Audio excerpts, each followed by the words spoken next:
नमस्कार।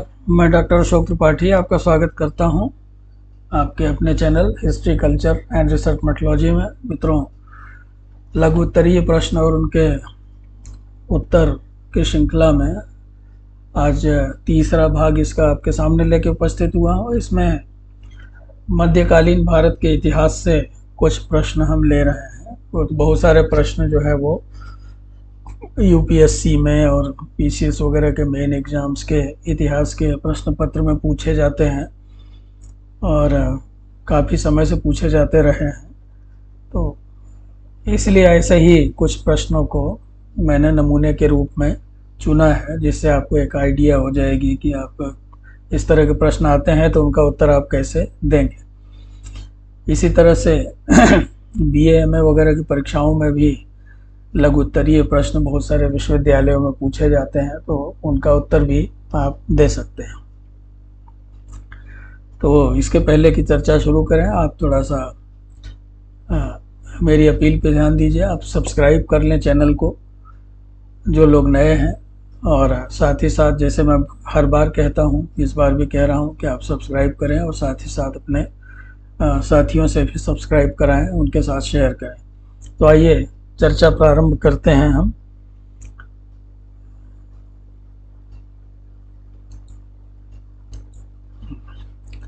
तो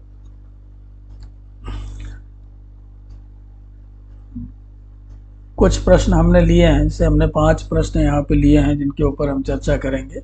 पहला प्रश्न है, मध्ययुगीन राज्य एक मजहबी राज्य था। ये बहुत बार पूछा जाता है। दूसरे जो है वो खिलजी क्रांति। तो प्रायः टेक्स्ट बुक वगैरह में आपको खिलजी क्रांति शब्द नहीं मिलता है, और ये रेफरेंस बुक्स में ही आपको मिलेगा। खास करके के.एस. लाल ने जो हिस्ट्री ऑफ खिलजीज लिखी है, तो उसमें उन्होंने खिलजी क्रांति शब्द का उपयोग किया है, उसके महत्व के बारे में बताया है। और तीसरा प्रश्न है, खानवा के युद्ध के बाद बाबर राज्य के लिए नहीं अपितु राज्य विस्तार के लिए लड़ा। तो ये सवाल जो है वो मैंने देखा कि कुछ कंपटीशन वगैरह में पूछा गया है, तो इसलिए मैंने इसको ले लिया। इसी तरह से शेर शाह अकबर का पथ प्रदर्शक था। ये बहुत महत्वपूर्ण प्रश्न है। और साथ ही साथ शाहजहां के समय में दिखाई पड़ने वाली तड़क भड़क भ्रमात्मक थी। आप ये कह सकते हैं, दूसरे शब्दों में कभी कभी ये भी पूछा जा सकता है कि क्या शाहजहां का युग स्वर्ण युग था। तो इस तरह के सवाल पूछे जाते हैं। तो आइए हम पहला जो प्रश्न है, पहला सवाल लेते हैं कि क्या मध्ययुगीन राज्य एक मजहबी राज्य था। तो देखिए, मजहब का अर्थ क्या होता है? धर्म। और मजहबी राज्य से अर्थ ये होता है कि जिस राज्य के ऊपर धार्मिक लोगों का या धर्म गुरुओं का बहुत ज़्यादा प्रभाव हो जाता है, यानी कि जो राजा जो है वो या जो शासक धार्मिक व्यक्तियों के प्रभाव में आ जाता है और उनके दिशा निर्देश में कार्य करता है, तो ऐसे राज्य को मजहबी राज्य कहते हैं। तो जिस राज्य के संविधान में ईश्वर ही एकमात्र सत्ताधीश होता है और राज्य के आदेश जो है जहाँ दैवी आदेश समझे जाते हों और शासक को जहाँ ईश्वर का प्रतिनिधि समझा जाता हो, तो ऐसे राज्य को हम मजहबी राज्य कहते हैं। ऐसे इसमें एक बात और आप जोड़ लें कि इस प्रकार के राज्य में पुरोहित वर्ग अनिवार्य रूप से अदृश्य शासक बन जाता है। सामने तो नहीं रहते वो, लेकिन वो अदृश्य शासक बन जाते हैं। मुस्लिम शासन काल के अंतर्गत भारत और अन्य देशों में जो उलेमा वर्ग था, यानी जो धार्मिक वर्ग था, वो बहुत प्रभावशाली हो गया था। और यह वर्ग कुरान एवं हदीस के बारे में जानकारी रखने वाले होते थे। आप कह सकते हैं उनके विद्वान होते थे, उनकी व्याख्या करते थे। और इनका कार्य ये था कि ये हर शासक को प्रशासकीय कार्यों में परामर्श देने का प्रयास करते थे। अब ये अलग बात है कि बहुत सारे जो शासक होते थे वो धार्मिक व्यक्तियों के परामर्श को नहीं मानते थे, उनको जो व्यावहारिक लगता था वो करते थे। लेकिन मध्यकाल में ऐसा देखा जाता है कि खास करके दिल्ली सल्तनत काल में कि उलेमा वर्ग का प्रभाव काफ़ी अधिक था। आगे चल कर के हम देखते हैं कि वो धीरे धीरे कम हुआ अकबर वगैरह के समय में। तो सुल्तान को शेखुल इस्लाम के प्रति उचित सम्मान प्रदर्शित करना पड़ता था तथा उसके परामर्श को मानना पड़ता था। मध्ययुगीन भारतीय इस्लामी राज्य में मजहबी राज्य के ये जो सभी आवश्यक गुण थे, मजहबी राज्य के लक्षण जो थे वो पाए जाते हैं, वो उसमें विद्यमान थे। तो इस्लामी राज्य में इस्लाम के अलावा अन्य किसी धर्म को स्वीकार करने की अनुमति नहीं थी और केवल मुसलमान ही ऐसे राज्य के नागरिक हो सकते थे, ऐसा इस्लामिक राज्य में मान्यता थी इस तरह की। और तरह तरह के नारे लगाए जाते थे, जैसे कि मुस्लिम शासक का जो सबसे प्रमुख कर्तव्य होता था दारुल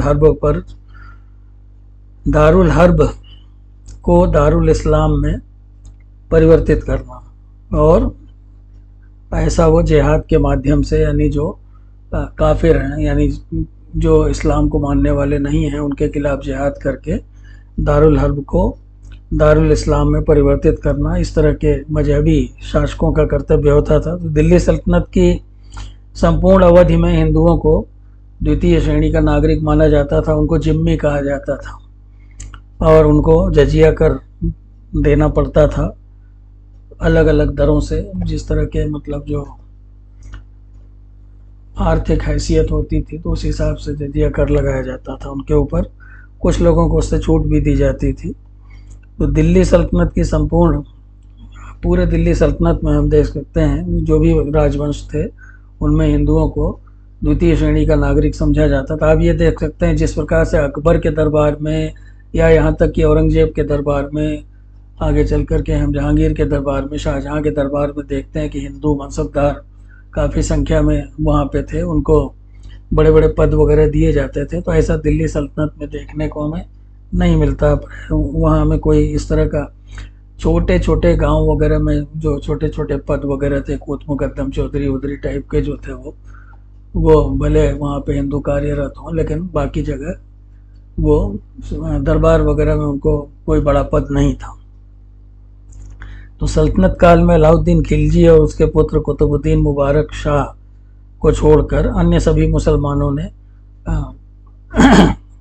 अपने आप को सच्चा मुसलमान बताने के लिए और साथ ही साथ जो मुस्लिम प्रजा थी उसको भावनात्मक रूप से अपने पक्ष में करने के लिए खलीफा से प्रमाण पत्र प्राप्त करने का प्रयास किया। सबसे पहले हम इल्तुतमिश को देखते हैं, आगे चल के अन्य कई सुल्तानों ने भी खलीफा से प्रमाण पत्र प्राप्त करने का प्रयास किया।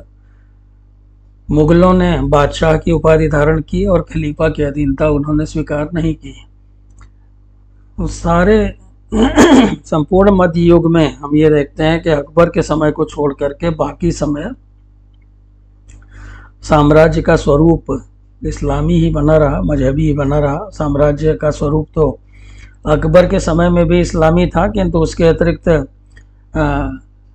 उसने धार्मिक सहिष्णुता की नीति अपनाई थी और दूसरे धर्म के लोगों को भी उसने अपने धर्म का पालन करने की छूट दे रखी थी। कुछ उसने जजिया कर वगैरह भी माफ़ किया था, तीर्थ यात्रा का कर भी माफ़ किया था, या हिंदुओं को जो युद्धबंदी होते थे उनको गुलाम वगैरह बनाना बंद कर दिया था। इस तरह की कुछ बातें उसने वैवाहिक संबंध बनाए राजपूतों से, कुछ बातें इस तरह की उसने की थी कि थोड़ा सा ये लग रहा था कि जो उसका शासनकाल था वो मजहबी राज्य नहीं था। हालांकि सारी इस्लामी मान्यताओं का वो पालन करता था। अजमेर शरीफ जाता था, वहाँ पे शेख सलीम चिश्ती की दरगाह पे जाता था, तो मोइनुद्दीन चिश्ती की दरगाह पे जाता था, 5 वक्त की नमाज पढ़ता था। तो ऐसा नहीं था कि वो मजहब का पालन नहीं करता था, लेकिन सहिष्णुता के साथ। तो इस तरह से अगर देखा जाए तो कुल मिला करके एक दो शासकों को छोड़ करके बाकी, जैसे सल्तनत काल में अलाउद्दीन खिलजी को छोड़ दिया जाए, इसी तरह से मुगल काल में अकबर को छोड़ दिया जाए तो जो मध्ययुगीन राज्य जो था उसका स्वरूप मजहबी ही बना रहा। आइए हम दूसरा प्रश्न जो है उसको लेते हैं। खिलजी क्रांति का महत्व क्या है? तो मित्रों, खिलजी वंश जो था वो दिल्ली सल्तनत का सबसे प्रभावशाली राजवंश था। तो खिलजी क्रांति का महत्व जो है वो खिलजियों ने जो भी कार्य किए उनके कार्यों का मूल्यांकन हम करते हैं, खास करके अलाउद्दीन खिलजी के कार्यों का, क्योंकि वही सबसे महत्वपूर्ण शासक था। और उसके जो परिणाम निकले वो परिणाम बड़े दूरगामी थे। इससे न केवल एक नवीन राजवंश का उदय हुआ बल्कि खिलजी क्रांति ने अनवरत विजयों को और कूटनीति में असाधारण प्रयोग और अतुलनीय साहित्यिक क्रियाकलापों के एक युग को जन्म दिया। यानी कि आप कह सकते हैं कि एक तरफ तो विजयों की श्रृंखला भी थी, दूसरी तरफ बहुत सारे आर्थिक सुधार वगैरह हुए, कूटनीति का प्रयोग हो गया और साहित्यिक प्रगति वगैरह भी हुई। कुछ वास्तुकला के नमूने भी हमें दिखाई पड़ते हैं। तो खिलजियों की नसों में शाही रक्त नहीं बहता था, वे सर्वहारा वर्ग के थे। आप ध्यान दीजिएगा, तो वो पहले से किसी राजा महाराजा के खानदान के नहीं थे, तो उनके नसों में शाही रक्त नहीं बहता था, वो सर्वहारा वर्ग के थे। और उनके राज्यारोहण ने इस मिथ्या धारणा को समाप्त कर दिया कि सत्ता पर विशेषाधिकार प्राप्त वर्ग का ही अधिकार है, यानी कि कोई भी साधारण वर्ग के व्यक्ति भी सत्ताधीश हो सकते हैं। ये उन्होंने सिद्ध किया। तो खिलजी विद्रोह आवश्यक रूप से तुर्की आधिपत्य के विरुद्ध भारतीय मुसलमानों का विद्रोह था तथा गजनी से प्रेरणा लेने वालों के विरुद्ध उन लोगों का विद्रोह था जो दिल्ली की ओर निहारते थे। मित्रों, इस क्रांति के शाही रक्त के ऊपर सर्वसाधारण रक्त का आधिपत्य स्थापित, इस क्रांति ने शाही रक्त के ऊपर सर्वसाधारण वर्ग के रक्त का आधिपत्य स्थापित कर दिया और ऐसे अनेक उच्च वर्गीय तुर्कों को आश्चर्यचकित कर दिया जिनके लिए भारत में जन्मे या और भी अन्य मुसलमान उनसे निम्न कोटि के थे। तो मतलब ये कि जो बाहर से मुसलमान आए थे वो भारतीय मुसलमानों को जो कन्वर्टेड थे तो उनको निम्न कोटि का मानते थे, क्योंकि वो अपने आप को सच्चा मुसलमान वही मानते थे जो बाहर से आए थे। यहाँ तो ज़्यादातर लोग कन्वर्टेड ही थे। तो भारतीयों के लिए वंश परिवर्तन कोई नई बात नहीं थी, पहले भी होता रहता था। उनके हृदय में किसी वंश विशेष के लिए बहुत ज़्यादा भक्ति विकसित हो गई तो भी परिस्थितियों को वो संभाल लेते थे अपनी तरह से। तो इसलिए सत्ता परिवर्तन जनसाधारण के लिए अधिक महत्वपूर्ण नहीं था। न तो वंशाधिकार और न ही चुनाव से जलालुद्दीन को गद्दी प्राप्त हुई थी। खिलजी केवल शक्ति प्रयोग के द्वारा ही सत्ता को अपने हाथ में बनाए रखने में सफल रहे। यानी कि जिसे कहते हैं ना मिलिट्री स्टेट, जिसकी लाठी उसकी भैंस, तो ताकत के बल पे उन्होंने सत्ता पे अधिकार किया था, उसी ताकत के बल पे उसको उन्होंने बना करके रखा था। खिलजियों ने न तो जनता और न अमीर वर्ग का और न ही उल्मा वर्ग का समर्थन प्राप्त किया, किसी का भी समर्थन प्राप्त करने का प्रयास नहीं किया। तो उन्होंने मुस्लिम जगत को यह बता दिया कि बिना किसी धार्मिक समर्थन के राज्य न केवल जीवित रह सकता है बल्कि सुचारू रूप से कार्य भी कर सकता है। तो यह एक अभूतपूर्व सत्य था। खिलजियों, विशेषकर अलाउद्दीन के शासनकाल में सबसे महत्व की बात यह है कि अभूतपूर्व विजयों की एक अनवरत श्रृंखला सबसे पहले खिलजियों के समय में ही प्रारंभ हुई। और देश के सुदूर कोनों में भी दक्षिण भारत तक जो है वो मुस्लिम सेनाएं पहुंच गईं।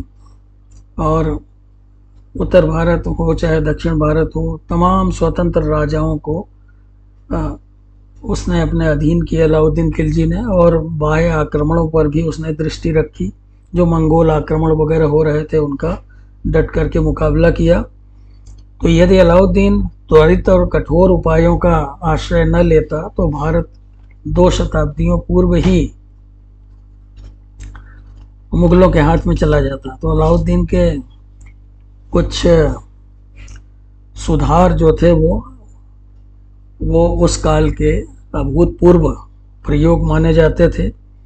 वो काफ़ी सफल रहे। जैसे बाजार नियंत्रण नीति थी, उसके आर्थिक सुधार थे, उसके भूमि सुधार थे, भूमि की पैमाइश करके कर निर्धारण करना था। तो इस तरह से वो बहुत ही महत्वपूर्ण थे। अलाउद्दीन के साम्राज्य का आधार स्थायी नहीं था। बर्नी के अनुसार खिलजी तुर्कों से भिन्न थे, किंतु बर्नी ने इस बात का उल्लेख नहीं किया कि वे यहाँ से आए थे एवं किस जाति के थे। वे कहाँ से आए थे मतलब, और किस जाति के थे, इसका उल्लेख बर्नी ने नहीं किया है। तो लेकिन बर्नी के मत का खंडन दूसरे इतिहासकारों ने यह कह के किया है कि चूँकि बर्नी के समय में तुर्की और खिलजी सरदारों में लगातार संघर्ष हो रहा था, जिससे बर्नी ने यह लिख दिया कि खिलजी तुर्कों से भिन्न है। तो इस तरह से मित्रों, अगर हम ये देखें तो खिलजी क्रांति जो थी एक बड़ी ही महत्वपूर्ण क्रांति थी। और इस समय दिल्ली सल्तनत में हर क्षेत्र में, चाहे वो राजनीतिक क्षेत्र हो, आर्थिक क्षेत्र हो, सामाजिक क्षेत्र हो, धार्मिक क्षेत्र हो, कला साहित्य का क्षेत्र हो, विदेशी आक्रमणों से बचाव का क्षेत्र हो, जैसे मंगोल आक्रमणों का सामना किया उसने, तो कुल मिला करके जो खिलजी क्रांति थी वो बहुत ही महत्वपूर्ण सिद्ध हुई दिल्ली सल्तनत के लिए। आइए अब हम अगला प्रश्न लेते हैं। हमारा अगला प्रश्न ये है कि खानवा के युद्ध के बाद बाबर राज्य के लिए नहीं अपितु राज्य विस्तार के लिए लड़ रहा था। तो ये कोटेशन है कि after the battle of Khanwa Babar no longer fought for kingdom but for the expansion of the kingdom. तो इस पे आप कमेंट करें। तो मित्रों, खानवा के निर्णायक युद्ध के पश्चात राजनीतिक क्षेत्र में बाबर का कोई शक्तिशाली विरोधी नहीं बचा। जैसे आप जानते हैं, राणा सांगा जो था वो सबसे अधिक ताकतवर था उसके विरोधियों में। तो अब उसका कोई ताकतवर विरोधी नहीं बचा खानवा के युद्ध के बाद। तो राजपूत संघ एवं राजपूत राज्य मुगलों के सामने शक्तिहीन सिद्ध हो गए। और राणा सांगा की पराजय के बाद तो किसी और ने उससे मुकाबला करने का प्रयास ही नहीं किया। तो राणा सांगा की पराजय के उपरांत अगले 200 वर्षों तक राजपूत शासक राजपूत संघ का निर्माण नहीं कर सके। इस युद्ध के पश्चात बाबर का कोई शक्तिशाली शत्रु मैदान में नहीं बचा जो उसकी उपलब्धियों से उसे वंचित कर सकता। भारत में अब वह पूर्ण रूप से सुरक्षित था और हिंदुस्तान में ही अब ऐसा लग रहा था कि यही जो है उसके राजनीतिक जीवन का मुख्य केंद्र बनेगा, और बना भी। उसके पहले वो दर दर भटक रहा था बाबर, लेकिन अब उसे लगा कि अब यहाँ पे हम एक अस्थायी राज्य की स्थापना कर सकते हैं। तो खानवा युद्ध जीतने के बाद वह हिंदुस्तान का शासक बन गया। खानवा युद्ध के पश्चात चंदेरी के मेदिनी राय को छोड़कर और किसी राजपूत राज्य ने उसे गंभीर चुनौती देने का साहस नहीं किया। गुजरात का बहादुर शाह यद्यपि शक्तिशाली था, शक्ति संपन्न था, किंतु उसने बाबर को छेड़ने की हिम्मत नहीं की। आगे चल के हुमायूं के साथ उसका युद्ध जरूर हुआ था। तो बाबर के समक्ष अब किसी राज्य की स्थापना का प्रश्न नहीं था। अब उसके सामने पहले की तरह वह सारी समस्याएं नहीं थी जो इसे इधर उधर भटकने के लिए बाध्य करती। अब उसके समक्ष मुख्य समस्या राज्य विस्तार की थी। उसके जीवन की शेष सारी जो गतिविधियां थीं, सरगर्मियां थीं, वो अब राज्य विस्तार के संबंध में ही थीं। तो इस नई स्थिति में उसे अब अपने जीवन एवं राज सिंहासन को खतरे में नहीं डालना पड़ा। खानवा युद्ध के बाद उसने चंदेरी के मेदिनी राय को एवं घाघरा के तट पे अफगान विद्रोहियों को पराजित किया और अपने साम्राज्य विस्तार के साथ ही साथ उसे उसने सुदृढ़ भी किया।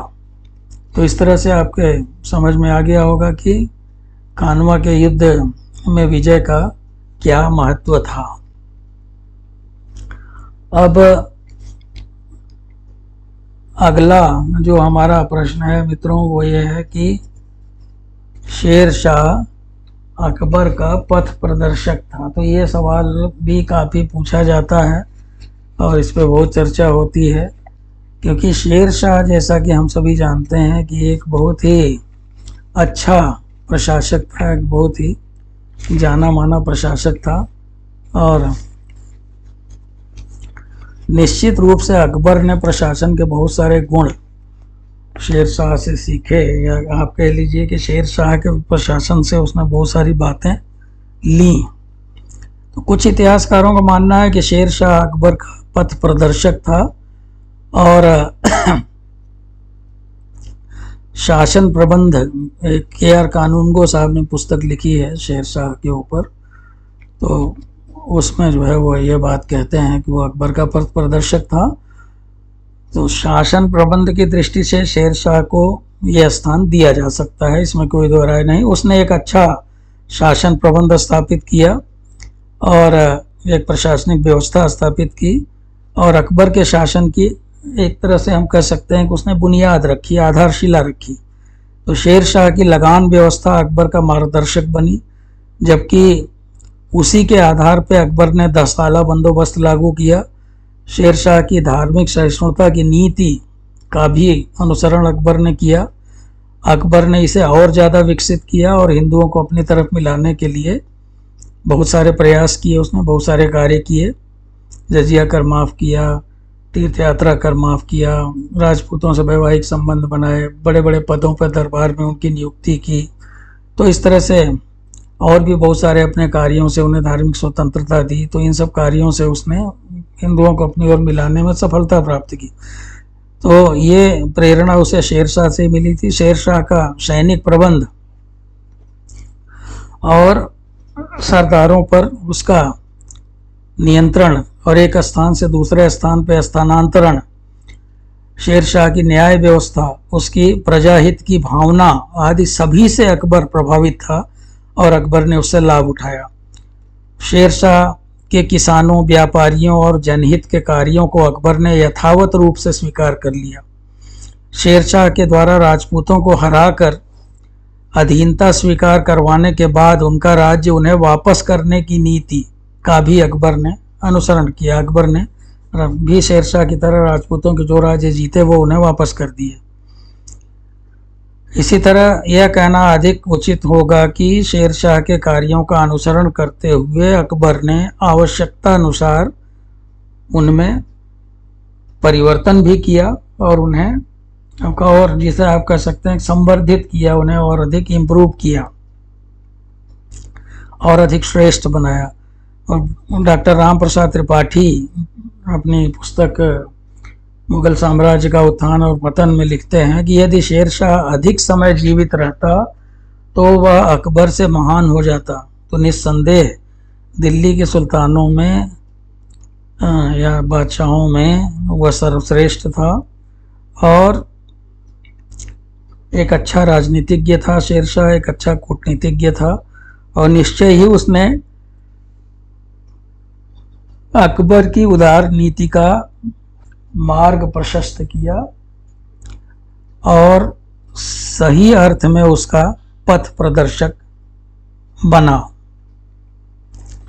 तो मित्रों, अब आपके समझ में आ गया होगा कि किस प्रकार से शेर शाह जो है वो अकबर का पथ प्रदर्शक था। अब आइए अगला प्रश्न हम लेते हैं कि शाहजहां के समय में दिखाई पड़ने वाली जो तड़क भड़क थी वो वास्तव में भ्रमात्मक थी। ये भी एक कोटेशन है कि द स्प्लेंडर, अंग्रेजी में सुन लीजिए, the splendour during the days of Shahjahan was deceptive. तो ये सवाल आता है कमेंट करने के लिए, कई बार पूछा गया है प्रतियोगिता परीक्षाओं में। तो आइए इसके बारे में भी कुछ चर्चा कर लेते हैं थोड़ी सी। चूँकि ये सब 200 शब्दों में इनके उत्तर लिखने पड़ते हैं, इसलिए हम आपको इतना ही बता रहे हैं कि आप 200 शब्द आसानी से लिख सकें। तो कुछ इतिहासकारों ने शाहजहां के काल को मुगल काल का सर्वाधिक वैभवपूर्ण काल माना है। उनका ये कहना है कि शाहजहां का युग जो था वो स्वर्ण युग था। तो स्थापत्य कला और दरबारी ठाट बाट में निश्चित रूप से